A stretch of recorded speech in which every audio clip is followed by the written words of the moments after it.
माझ्या आयुष्यातला पहिला स्कॅम जो माझ्यासोबत झाला त्यावेळेस मी 8वीला होतो.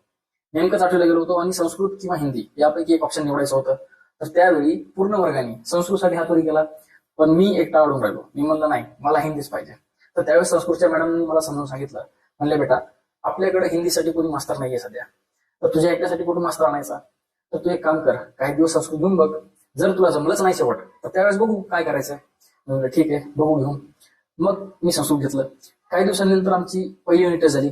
त्यामध्ये मला 20 पैकी 18 मार्क मिळाले. तर त्यावेळेस मॅडम म्हणल्या तुला तर चांगलं जमतंय की. म्हणलं हो, जमायला लागले मला. परत काही दिवसानंतर सेकंड युनिट टेस्ट झाली. त्यामध्ये तर मला 19 मार्क मिळाले 20 पैकी. त्यावेळेस मॅडम म्हणले तुला तर चांगलंच जमायला लागले. म्हणलं हो, चांगलंच जमायले. तर मॅडम म्हणले आपण आता फायनल करून टाकू, संस्कृत तुला देऊन टाकू. म्हणलं ठीक आहे, देऊन टाका. परत काही दिवसांनी प्रथम सत्राची एक्झाम झाली. तर त्या एक्झाम मध्ये मला 100 पैकी 60 मार्क मिळाले. तर त्यावेळेस ह्याच मॅडम मला म्हणल्या, गधड्या अभ्यास का नाही करत तू, एवढे काही मार्क्स